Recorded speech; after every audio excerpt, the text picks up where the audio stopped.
Fala pessoal, meu nome é Rafael e eu vou dar um mini curso sobre interfaces gráficas em Java para vocês. Bom, primeiramente eu queria fazer uma introdução sobre como funcionam as interfaces em Java.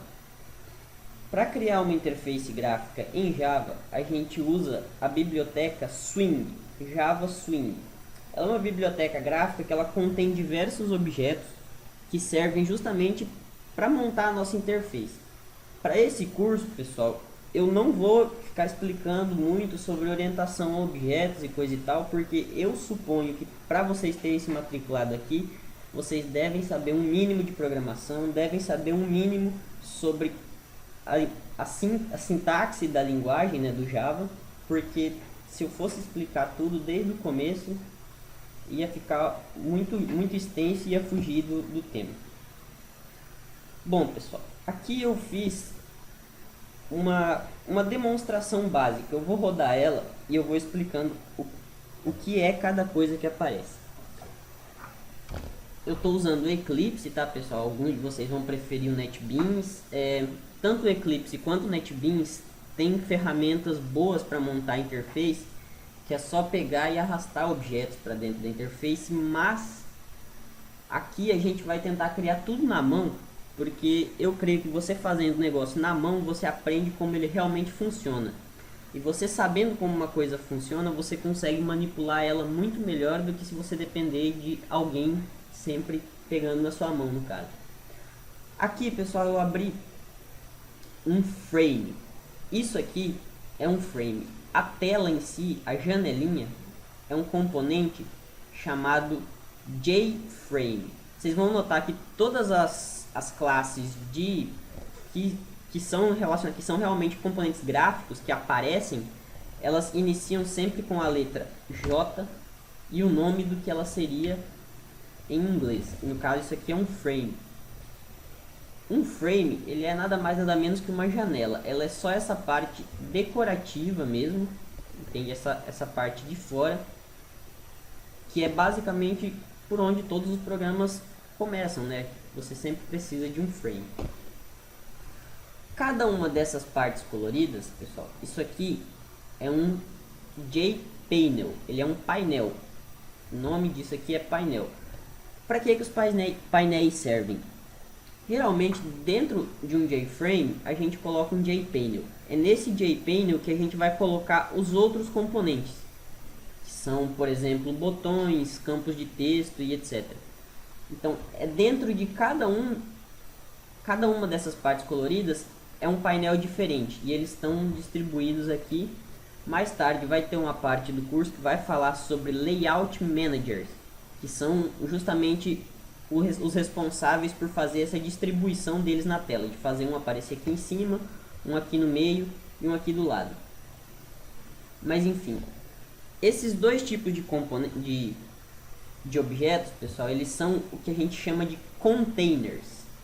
O que são os containers? Containers são objetos que podem ter alguns outros objetos, digamos que colados nele. Aqui você pode colocar vários deles, porque aqui você pode fazer uma separação. Por exemplo, aqui em cima você pode fazer um painel que serve só para a barra de ferramentas da sua aplicação, que é esse azul.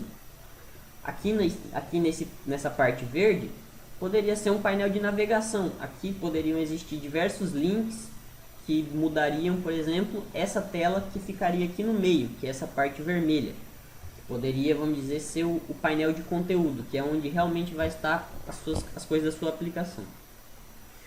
Bom, essa aula vai ser realmente rápida, porque basicamente é isso aí que eu queria mostrar para vocês no começo, a diferença entre containers e componentes. Inclusive, pessoal, o JPanel, ele é tanto um container quanto um componente. Vão existir alguns objetos que são assim, porque como vocês podem ver, eles foram colados dentro de um outro JPanel. Essa parte cinza, ele é um JPanel que a gente chama de Content Pane, que é o painel base que todos os JFrames possuem.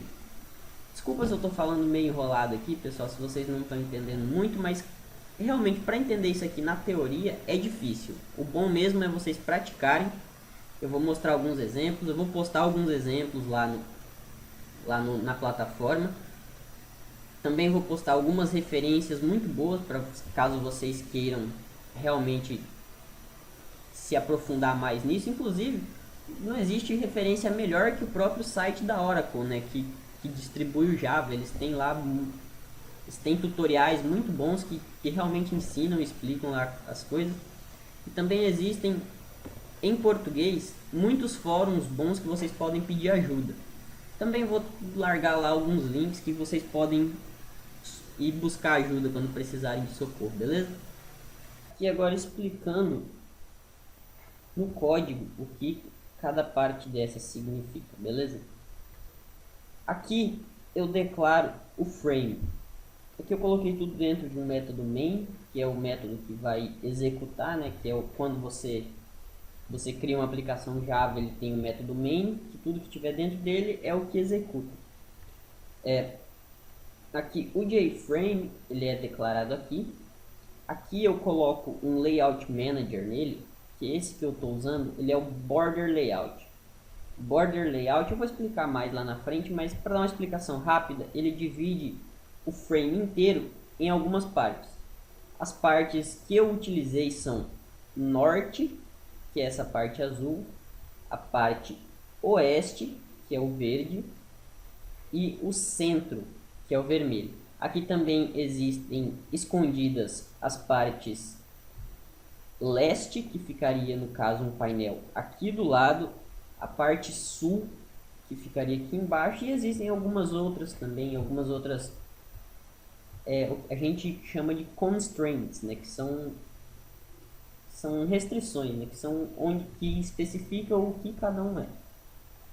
Enfim, aqui eu adicionei ele, aqui o layout, border layout. Esse 1010 é os insets, é o x e o y que vai ter de distância entre um componente e outro, ou seja, essa faixinha aqui, ela tem 10 pixels de diâmetro e aqui ela também tem 10 pixels. Inclusive, se eu rodar de novo aqui modificando isso aqui, vamos dizer 20. E aqui eu vou colocar 5 para ficar melhor de mostrar. Ó, aqui o x ficou com 20 de distância entre um e outro, e aqui ficou com 5 entre um e outro. Aí isso aí é controlado da forma que vocês bem entenderem, né? Conforme a necessidade mesmo. Voltando. Aqui eu declaro os painéis. Eu fiz 3 painéis. Um painel de teste para o centro, um para o norte e um para o oeste. A única coisa que eu fiz com esses painéis foi mudar a cor de fundo dele, mudar o background. O painel teste do centro ele utiliza um background vermelho. O norte utiliza o background blue. E eu também coloquei aqui um tamanho preferido para ele não ficar muito pequeno aqui. Porque aqui, por exemplo, eu coloquei que as dimensões dele tem que ser um X de 500 para o painel do norte, né, que é esse aqui. E um Y, que aqui tudo funciona, pessoal, como se fosse um gráfico cartesiano. Tipo, aqui são as posições que variam do X, começando aqui no 0. Aí o 0 vai evoluindo 0, 1, 2, 3, até chegar no máximo, que é a largura do componente. E o Y é a mesma coisa. Em cima é a posição 0, então aqui no comecinho do frame seria a posição 0, 0. E aqui no final seria a posição largura e altura. Por exemplo, se o frame tiver 800 por 600 de altura, esse ponto aqui é o ponto 800x, 600y. Isso também é uma coisa simples de você pegar. Demora um pouquinho para pegar no tranco, mas é fácil. Tudo é medido em pixels quando a gente... Existem até alguns layout managers que podem ser medidos em outras unidades. Alguns podem ser medidos em porcentagem. Tem um monte de medida diferente, em centímetros. Aí varia do layout para layout que você especifica. Mas aqui no border layout não tem nada disso.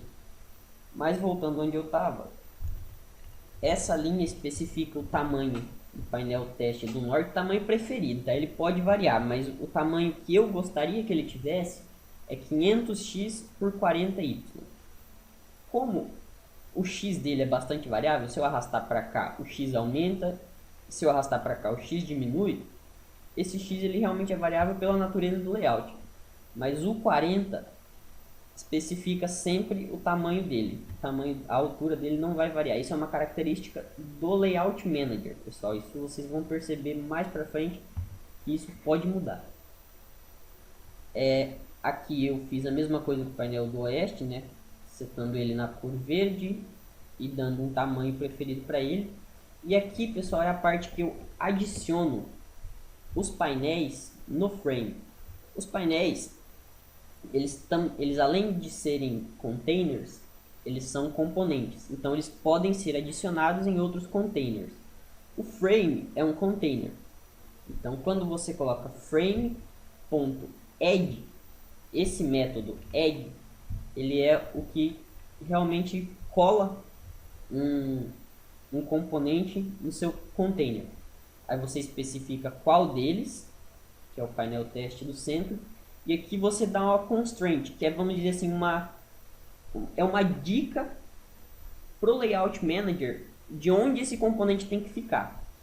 Como o Layout Manager que eu estou utilizando é o Border Layout, o Border Layout ele tem algumas constraints especificadas, algumas constantes que ficam dentro da própria classe do Border Layout, que já faz isso pra gente. Que essas constraints são Center, West, North, ela também existe, as mais utilizadas eu tô falando. Seria a South e a East. Certo? Existem várias outras, tipo Page End, Page Start. Page Start ele seria o começo da página, por exemplo. Ele seria o canto 00. Enquanto page seria a posição 00 no caso. Enquanto Page End seria a posição tamanho, largura, né? Aliás, altura, largura. Mas enfim, aqui eu coloquei no Center West North. Beleza. Portanto, aqui esses três métodos são os métodos que eu utilizei para colar os painéis no frame. Se eu tirar qualquer um deles, aqui eu vou comentar essa linha, vocês podem perceber agora que o painel Oeste não existe mais. Como eu comentei aquilo lá, o painel Oeste ele existe, ele está aqui, ele ainda está declarado e coisa e tal, tá certo? Ó, tá tudo aqui, ele tem a cor dele, ele tem o tamanho dele, mas como ele não está colado, eu não especifiquei que eu tenho que colocar ele dentro do meu container, que é o frame, ele não aparece, tá certo? E a mesma coisa com os outros. Se eu tirar este aqui, eu fico sem meu center, fica um pedaço vazio. Assim como se eu tirar o outro, fica sem o norte. Esse parte deu para perceber bem, né? E é isso aí. Aqui são simplesmente algumas propriedades do frame mesmo. Esse set location by platform significa que quem vai dar o lugar que ele vai iniciar, como vocês podem ver, ele começa aqui um pouco no canto, certo? Ele começa nessa posição na tela. Se eu tirar ela, ele vai começar aqui no ponto 00 da tela. Vocês estão vendo que ele começou aqui colado aqui em cima. Esse location by platform significa que quem vai me ditar a posição é o sistema operacional. No caso é o Windows. Eu poderia também fazer uma outra variante, que seria set location relative to um componente. Se eu colocar aqui null, ele vai fazer o posicionamento relacionado a nada. O posicionamento relacionado a nada significa o meio da tela. O meio da tela, então ele vai começar aqui e fica essa coisa escrota. Eu também poderia editar manualmente, mas vamos deixar do jeito que estava, que está melhor. Set size, esse aqui é o que especifica o tamanho inicial do frame. Que aqui no caso é de 500 pixels, 800 pixels por 500. Se eu fizer, vamos dizer, 50 por 50, o frame começa com esse tamanho. Porque aqui ele não pode diminuir disso aqui, é o tamanho mínimo que ele vai ficar, é o tamanho que os botões do Windows mesmo permitem, né? Então, vou colocar um pouco maior para ficar melhor de mostrar. 100%, ele vai fazer um quadradinho. Acho que isso aqui deu para entender também. Set Default Close Operation. Esse aqui, pessoal, é o que vai fazer, é o que vai dizer o que acontece quando eu clico no botãozinho de X lá em cima, tá certo? Quando eu clico nesse botão especificamente, o que vai acontecer com o programa? Isso aqui é onde eu especifico. Existem algumas constantes na classe do JFrame que especificam isso. Exit on Close significa que quando eu apertar lá no botão X, o programa vai terminar o programa, ele vai matar o programa. Fechei lá, acabou o programa. Outras opções seriam Dispose on Close, que quando eu fechar, ele esconde o frame, mas como vocês podem perceber, meu programa ele continua rodando. Tipo, o Dispose on Close, aqui ele parou de rodar porque encerrou o método main ali, mas se tivesse mais coisa aqui para baixo, as outras coisas continuariam rodando. E se tiver o Exit on Close, eu cliquei lá, ele mata o programa. Dispose, e tem uma outra também, que é o Do Nothing on Close. Aqui ele simplesmente vai fazer nada. Ele basicamente desabilita o botão de fechar. Eu estou clicando nele e ele não fecha. Existem algumas outras também. Não, acho que na verdade existe só mais uma, mas as mais importantes são essas. E o Set Visible, que é para mim fazer o frame aparecer. Se eu não colocar isso, o frame é construído, tudo fica bonitinho, rodei o programa, mas o frame não apareceu. Se eu coloco Set Visible True, o frame aparece. Inclusive, isso é uma propriedade que a maioria dos componentes tem. Se eu colocar, por exemplo, aqui, o painel teste do norte, ponto set visible false, ele também não vai aparecer. Mesmo sendo adicionado, ele não aparece. Por quê? Porque eu alterei a visibilidade dele para false, ou seja, ele não está visível. E com relação ao programa, basicamente é isso aqui mesmo. Na próxima aula, essa foi só uma introdução mesmo, né? Só basicamente para explicar como as coisas funcionam. Na próxima aula eu vou mostrar quais são os principais componentes, quais são as coisas que a gente mais usa, tá certo? Então é isso aí e até mais.